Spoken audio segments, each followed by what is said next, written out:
إن الحمد لله نحمده ونستعينه ونستغفره ونعوذ بالله من شرور أنفسنا وسيئات أعمالنا من يهده الله فلا مضل له ومن يضلل فلا هادي له وأشهد أن لا إله إلا الله وحده لا شريك له وأشهد أن محمدا عبده ورسوله صلى الله عليه وعلى آله وأصحابه ومن تبعهم بإحسان إلى يوم الدين أما بعد معشر المسلمين والمسلمات أوصيكم ونفسي بتقوى الله تعالى. Chère communauté musulmane, je vous conseille ainsi qu'à moi-même de craindre Allah subhanahu wa ta'ala. Et sachez que parmi les grandes obligations de l'islam, on trouve la zakat.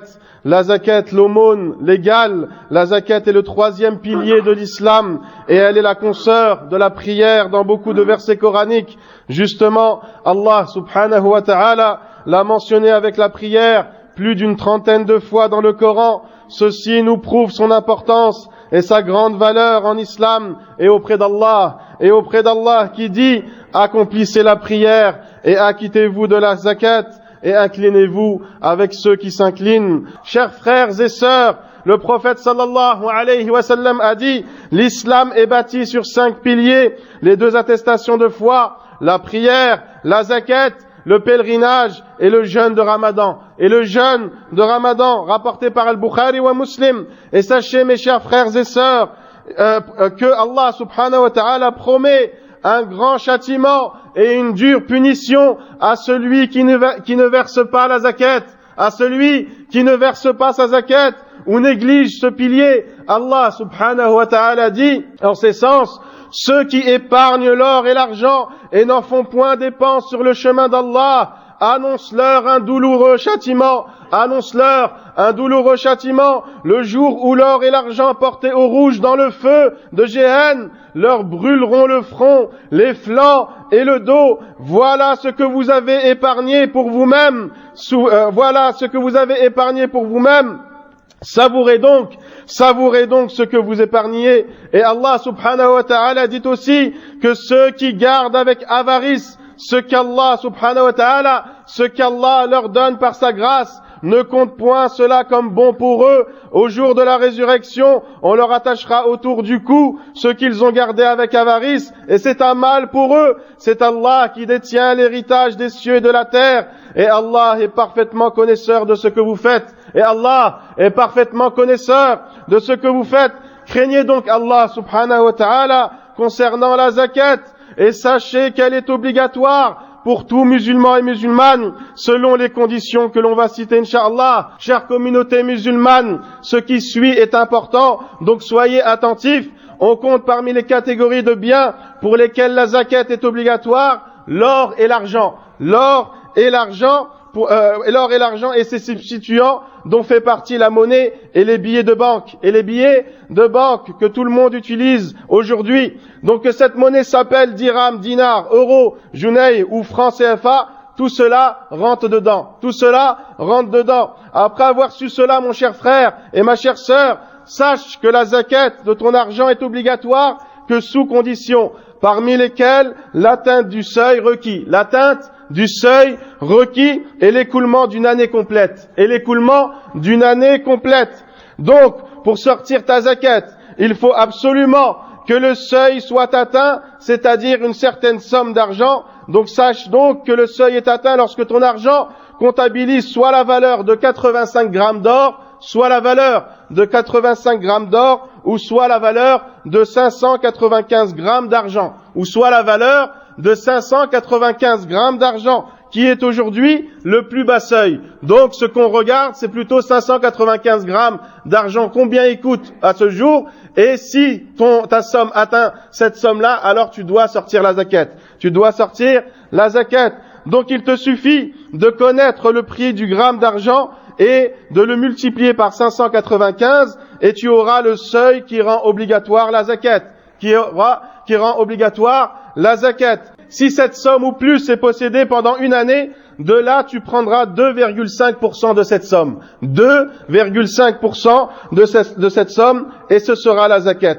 Aussi, une information utile, Inch'Allah, et pour faciliter la tâche aux gens, et parmi eux les salariés qui reçoivent tous les mois un salaire,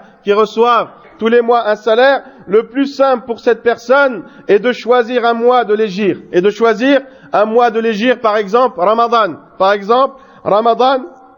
pour sortir sa zakat, et il voit combien il a en ce jour, combien d'argent il a en ce jour, et il en prélève la zakat en divisant le tout par 40. Lorsque tu divises ce que tu possèdes par 40, eh bien c'est exactement la même chose si tu fais 2,5%. C'est exactement la même chose. Tu divises tout par 40 et tu auras la somme de ta zakat que tu dois verser. Et cela, même si une partie de cette somme n'a pas complété le cycle d'un an, ceci c'est pour te faciliter la tâche et pour que ce soit plus aisé pour toi, Inch'Allah. Donc ceci est plus simple pour les personnes à qui Allah subhanahu wa ta'ala a attribué, a donné des bienfaits, subhanahu wa ta'ala, et qu'Allah mène nos âmes au succès. Chers frères et sœurs, parmi aussi les catégories de biens pour lesquels la zakat est obligatoire, on compte les biens destinés à la vente. Les biens destinés à la vente pour le profit, comme les tissus, les vêtements, les voitures, les terres, l'immobilier, les marchandises dans tout magasin, etc. Donc il faut faire l'inventaire de toutes ces marchandises. Et en quantifier sa valeur une fois par an. Si sa valeur atteint le seuil de l'or ou de l'argent, et si cette marchandise a été possédée pendant une année entière, ils versent la zakat de leur valeur, et le taux est de 2,5% ou diviser toute la somme par 40. Par ailleurs, s'il possède des biens destinés à la location, alors il n'y a pas de zakat. Dans ces biens eux-mêmes, mais dans ce qu'il a amassé comme argent. Il sortira la zakat du profit qu'il a ramassé de cette location, mais pas des biens eux-mêmes résultant de ces contrats de location. Chers frères et sœurs, craignez donc Allah subhanahu wa ta'ala et sachez que la zakat doit être versée dès qu'on en prend connaissance pour ceux qui ne l'ont jamais versée, et la zakat doit être versée à ses bénéficiaires car ils le sont, et il faut le faire par plaisir, il faut le faire avec plaisir et avec sincérité pour Allah subhanahu wa ta'ala. Et parmi les bénéficiaires de la zakat, il y a les pauvres musulmans, les indigents et les endettés par exemple. Et si la zakat était versée par tous, certes les pauvres musulmans diminueraient certainement.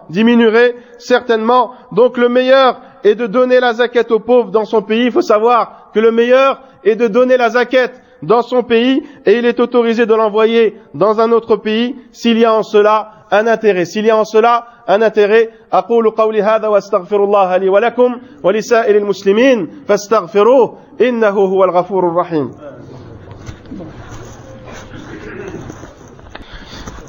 الحمد لله رب العالمين، جعل في أموال الأغنياء حقا للفقراء والمساكين، وأشهد أن لا إله إلا الله وحده لا شريك له، ولا نعبد إلا إياه مخلصين وموحدين، وأشهد أن محمدا عبده ورسوله الصديق الأمين صلى الله عليه وعلى آله وأصحابه أجمعين. Chère communauté musulmane, craignez Allah dans votre zakat, et sachez que la zakat détient d'énormes bénéfices,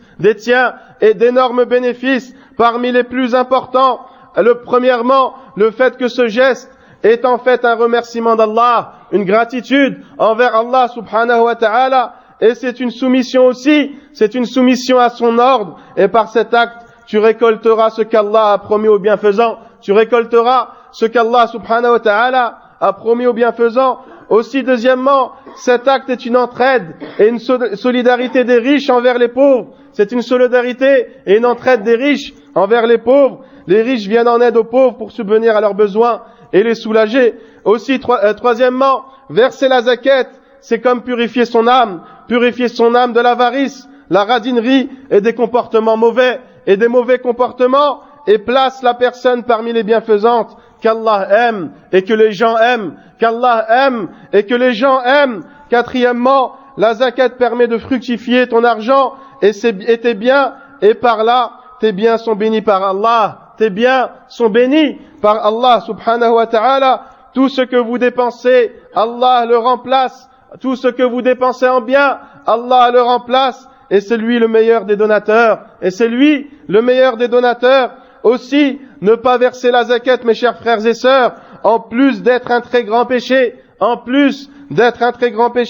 implique différents maux. Les plus importants sont le fait d'être privé de tout ce que l'on vient d'énumérer. Le fait d'être privé de tout ce que l'on vient d'énumérer comme bénéfice. أقول قولي هذا وأستغفر الله لي ولكم ولسائر المسلمين فاستغفروه إنه هو الغفور الرحيم. اللهم صل على محمد وعلى آل محمد كما صليت على إبراهيم وعلى آل إبراهيم في العالمين إنك حميد مجيد. اللهم أعز الإسلام والمسلمين وأذل الشرك والمشركين وانصر عبادك الموحدين. اللهم انصر عبادك الموحدين. اللهم انصر عبادك الموحدين. اللهم تب علينا يا أرحم الراحمين. اللهم تب علينا يا أرحم الراحمين. اللهم اغفر للمؤمنين والمؤمنات والمسلمين والمسلمات وارحم موتانا يا أرحم الراحمين واشف مرضانا يا أرحم الراحمين وتب علينا. ربنا آتنا في الدنيا حسنة وفي الآخرة حسنة